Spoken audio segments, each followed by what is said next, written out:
Welcome back, America. We have a very fine man with us, former acting United States Attorney General Matt Whitaker. Matt Whitaker, I want to talk to you quickly about Devon Archer, about Joe Biden, the information that has come up from the release of the committee's investigation and interview of Devon Archer in relation to the Foreign Agents Registration Act. Number one, the Foreign Agents Registration Act is one of the most ambiguous and broadest laws I've ever read. You can take a net and catch anybody you want. And yet for years they didn't catch anybody, they didn't pursue anybody until Mueller went after Paul Manafort. And now this law is being used. How is it possible, Matt Whitaker, that the United States Department of Justice comes up with a deal, as the judge in Wilmington noticed, and FARA, the issue here, the Foreign Agents Registration Act, communication with foreign governments, communications with foreign companies. You don't even have to exchange money, just give advice. But they did exchange money. He did give advice.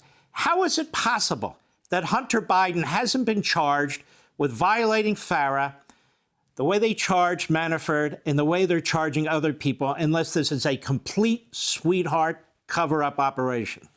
Well, yeah, I mean, Mark, this is something that has been like really the top of my mind as it relates to the Hunter Biden plea deal. And that is, you have a plea deal that one ignores the most serious crimes because they've now been time barred, the 14 and 15 tax years that we know Hunter Biden failed to pay millions in taxes.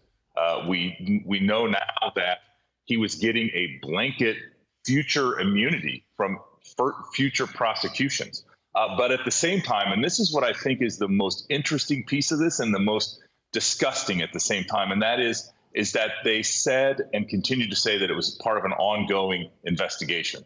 So they were shielding themselves from Congress ever looking into this, because on the one hand, they were resolving all the claims, including future claims, as this plea agreement reads, this diversion agreement, and at the same time saying that it continued to be under investigation. And now that this judge saw exactly what was happening and poked a hole and it deflated quickly, we're finding out that that's exactly what had happened. And remember, Mark, our system is based on adversarial justice. You have a prosecutor and you have a defense. And in this case, there was no adversary because the government was doing exactly what the defendant wanted. So the Department of Justice effectively is representing Joe Biden and his family. Yeah. Hunter Biden has his own lawyers representing Hunter Biden. But the information that's come out now, the testimony that Devon Archer gave, makes it abundantly clear. It was abundantly clear with the laptop and witnesses involved in that and other business partners and so forth, that Joe Biden knew that his son was doing business with foreign countries and foreign governments. He had to know. There's just way too much interaction. There's way too much substantive information. So here, to me, is the $64,000, or now I'll say, given the lottery, $1.2 billion question. If Joe Biden was assisting his son just by taking phone calls, showing up at golfing events, having these people at the office, having dinner with them twice in Washington, D.C., is he not a co-conspirator in the violation of FARA by his son? It seems to me like it's an open and shut matter. Yeah, you're right, Mark, because as you know, conspiracy laws only take you to one overt act in furtherance of the conspiracy. And in this case, just one. FARA, just one overt act. And in this case, you had Joe Biden over 20 times, whether on the phone, and in two cases, he was sat down for dinner, it sounds like, or for a meeting or for coffee, but with foreign nationals. And remember, this is quintessential influence peddling.